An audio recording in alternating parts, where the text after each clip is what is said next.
Salam pemirsa, berjumpa lagi bersama saya dalam pembahasan buku Agama yang Bersinar. Buku ini dituliskan oleh Nyonya Ellen G. White. Buku ini menyuguhkan kepada kita suatu cara yang lebih baik, menyingkapkan kepada kita suatu kehidupan yang lebih sederhana dan lebih manis. Semua pembaca akan penuh dengan kegembiraan dan kesukaan, bersinar menyinarkan kasihnya dimanapun kita berada. Inilah suatu ajakan yang indah bagi masing-masing kita. Bagaimana Yesus masih memberikan kita kesempatan hari demi hari, supaya kita dapat melatih kehidupan kita untuk menjadi sesuai dengan kehendak-Nya. Ya, pada saat Dia memakai kita, disitulah kita akan diberikan suatu kesempatan untuk menjadi terang, untuk menjadi sinar, sehingga kehidupan kita ini boleh berguna bagi orang lain. Oleh sebab itu, kita datang di bawah kaki salib Tuhan, menyerahkan setiap kehidupan kita. Hanya Tuhanlah yang dapat menyelidiki hati kita. Ya, kita tidak bisa menipu akan Tuhan. Dia tahu apa yang menjadi kehendak-Nya di dalam kehidupan kita. Kita harus mempunyai hubungan yang erat dengan Tuhan, sehingga kita dapat melihat mana hal yang baik yang harus kita lakukan atau hal yang benar yang harus kita ikuti, dan mana hal yang salah yang harus kita jauhkan di dalam kehidupan kita. Ya, pada saat ini kembali lagi saya mengundang akan seluruh anggota keluarga dan saudara-saudara semua. Kita dapat berkumpul bersama-sama. Kita akan mempelajari nasihat firman Tuhan pada saat ini, dan biarlah rencana-rencana indah Tuhan itu akan menjadi bagian masing-masing kita. Kita akan masuk ke judulnya, yaitu karena itu menghilangkan kesusahan. Ayatnya terdapat di dalam Yakobus 5 ayat 13. Kalau ada seorang di antara kamu yang menderita, baiklah ia berdoa. Kalau ada seorang yang bergembira, baiklah ia menyanyi. Ya, jadi kalau kita menderita, baiklah kita berdoa, meminta akan tuntunan Tuhan untuk menjadi bagian kita. Kalau kita bergembira, baiklah kita menyanyi, memuji akan nama Tuhan. Besarlah berkat yang diterima manusia yang menyambut lagu pujian. Betapa sering dalam pengalaman rohani sejarah ini diulangi. Betapa sering dengan kata-kata dalam nyanyian kudus terungkaplah dalam jiwa benih pertobatan dan iman, pengharapan dan kasih serta sukacita. Sering membina jilid 3 halaman 148. Ya, jadi betapa manisnya atau betapa indahnya ya kita menyanyikan akan suatu lagu pujian bagi Tuhan.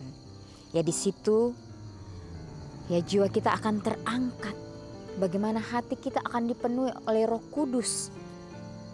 Ya, dan disitulah terungkap dalam jiwa benih pertobatan dan iman, pengharapan kasih serta sukacita. Ya, ada satu cerita. Ya, bagaimana orang ini dia mengalami depresi.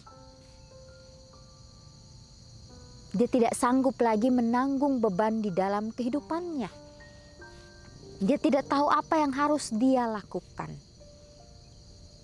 Seakan-akan semuanya buntu. Dia sudah putus harapan.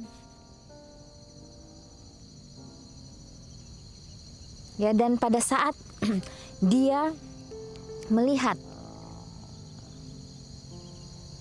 ya ada TV di depannya, lalu dia nyalakan TV itu. Kemudian pada saat dia menyalakan TV itu, dia mendapatkan siaran rohani, dan siaran rohani itu bertepatan pada jam itu adalah lagu rohani, musik rohani yang dia dengarkan. Sehingga pada saat dia mendengarkan itu, dia mendapatkan kedamaian di dalam hidupnya. Jiwanya terbuka, hatinya terbuka. Ya, bahwa dia masih mempunyai Tuhan yang ada di surga yang selalu memberikannya penghiburan. Ya, dia sudah putus asa. Ya, tetapi pada saat dia mendengarkan musik rohani ini,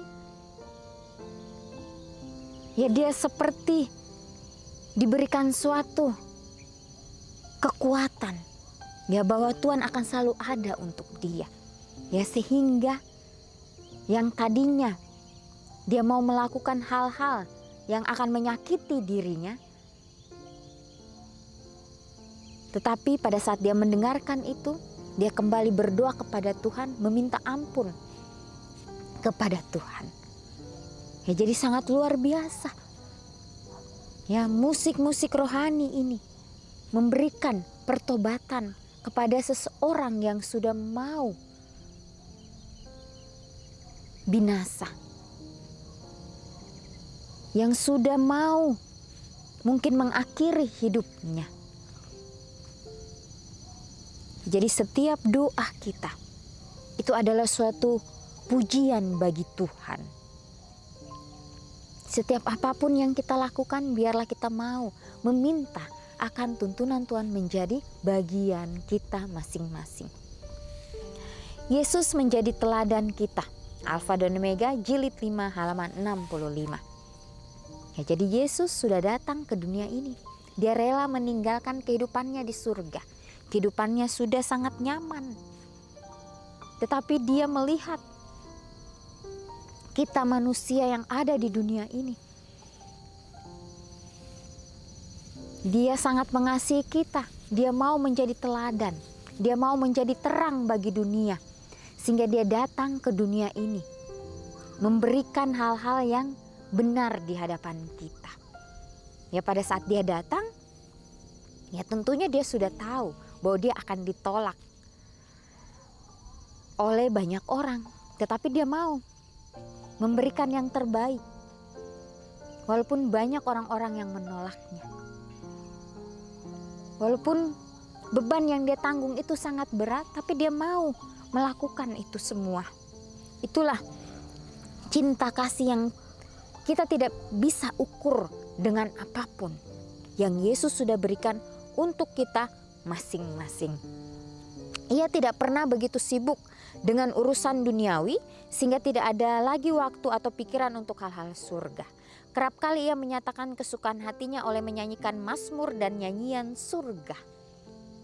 Jadi pada saat Yesus ada di dunia ini, ya dia sering menyanyikan di dalam hatinya, ya, akan nyanyian mazmur dan nyanyian surga. Ya, sehingga Yesus mempunyai suatu jiwa yang penuh dengan roh itu pada saat dia berada di suatu tempat atau di suatu lingkungan, orang-orang di sekitarnya merasakan kedamaian itu. Merasakan sukacita di dalam kehidupan mereka. Acap kali penduduk Nazaret mendengar suaranya menyanyikan pujian dan ucapan syukur kepada Tuhan. Ya, jadi ya, penduduk Nazaret juga seringkali mendengarkan Yesus menyanyikan lagu-lagu surga itu. Ya, betapa luar biasanya. Ya, dan ini adalah satu berkat bagi orang-orang di zaman dahulu yang mendengarkan Yesus menyanyi. Yang melihat langsung Yesus. Ia mengadakan hubungan dengan surga dalam nyanyian. Ya, jadi Yesus selalu mengadakan hubungan dengan surga setiap saat dengan nyanyian-nyanyian surga itu. Dan apabila kawan-kawannya mengeluh karena lelah dari pekerjaan, mereka itu diriangkan oleh nyanyian merdu dari bibirnya. Ya, jadi kalau dia melihat teman-temannya sudah capek, mereka sudah lelah, mereka sudah bosan dan lain sebagainya, Yesus selalu menghibur mereka dengan nyanyian yang keluar dari bibirnya. Jadi Yesus selalu memberikan sukacita kepada setiap orang. Dengan cara apapun Yesus akan lakukan. Ya karena dia ingin menyelamatkan akan dunia ini. Nyanyian pujiannya itu tampaknya mengusir malaikat-malaikat jahat. Dan seperti halnya dengan dupa, memenuhi tempat itu dengan keharuman. Pikiran para pendengarnya dibawa dari tempat buangan di dunia ini ke rumah yang di surga. Alfa dan Omega jilid 5 halaman 64. Jadi inilah yang Yesus lakukan dalam kehidupannya. Ya kita pun bisa melakukan itu. Ya sehingga pada saat pikiran kita kacau, ya kita tidak tahu lagi apa yang harus kita perbuat. Biarlah kita menyisihkan waktu kita untuk mendengarkan akan lagu surga itu. Yang akan membawa hati kita kepada Tuhan. Sehingga Tuhan akan memberikan kita suatu semangat yang baru, memberikan kepada kita suatu kekuatan yang baru untuk kita mau terus melangkah hari demi hari. Ya jadi lagu-lagu pujian atau lagu-lagu rohani ini membuat hati kita tenang, membuat pikiran kita juga merasa tenang. Ya sehingga kita akan terus melakukan apa yang menjadi kehendak Tuhan di dalam kehidupan kita masing-masing. Ya mungkin banyak sekali di antara kita yang mungkin ya tidak seterusnya kita mendengarkan lagu-lagu rohani ini, tapi di sini kembali lagi betapa pentingnya lagu-lagu rohani itu di dalam kehidupan kita hari demi hari. Karena itulah yang akan menghubungkan kita dengan surga, dengan Bapa kita yang ada di surga. Ya biarlah kita dapat ya mencerna kata-kata itu satu persatu. Ya disitulah kita akan memahami betapa luar biasanya Tuhan di dalam kehidupan kita. Ya pada saat kita mempelajari firman Tuhan, ya dalam kitab suci atau Alkitab, ya di situ juga kita akan menemukan bagaimana Yesus mempunyai suatu kehidupan yang luar biasa. Maria ibunya selalu memberikan pelajaran-pelajaran dari gulungan-gulungan kitab suci itu kepada Yesus.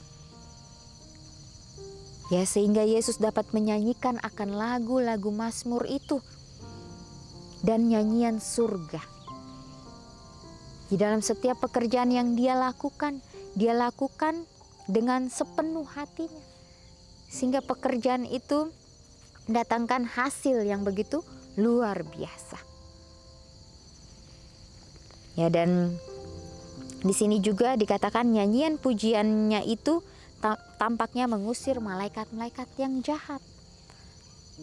Ya jadi kalau kita menyanyikan lagu-lagu surga itu atau lagu-lagu rohani itu dapat mengusir akan roh-roh jahat dalam kehidupan kita.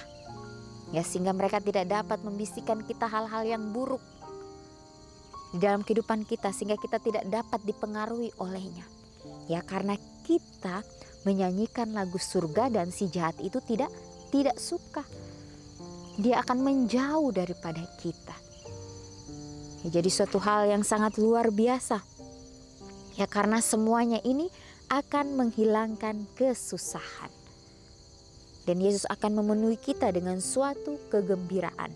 Walaupun di dalam penderitaan kita sekalipun. Baiklah kita datang kepada Tuhan, kita berdoa, kita meminta akan tuntunannya. Ya sebagaimana Yesus pada saat dia memanggil murid-muridnya. Ya murid-muridnya mereka tidak memikirkan apa yang harus mereka pakai, apa yang harus mereka makan. Tetapi mereka mengikuti panggilan itu. Mereka langsung pergi mengikuti akan Yesus. Ya inilah suatu iman yang luar biasa yang dimiliki oleh para murid. Ya karena mereka tahu yang memanggil mereka ini adalah bukan orang biasa. Tetapi dia adalah Mesias. Dia adalah penyelamat dunia. Ya baiklah kita hari demi hari mau terus bergantung hanya kepada Tuhan saja. sehingga kita dapat mendengarkan akan suara Roh Kudus itu, sehingga kita dapat melakukan apa yang menjadi kehendak Tuhan. Ya pemirsa, inilah nasihat firman Tuhan pada saat ini. Biarlah komitmen demi komitmen yang kita sudah ambil, kita boleh doakan itu, ya, sehingga kita dapat lakukan itu sesuai dengan kehendak Tuhan. Kita akan berjumpa lagi di kesempatan yang berikutnya, dan Tuhan memberkati.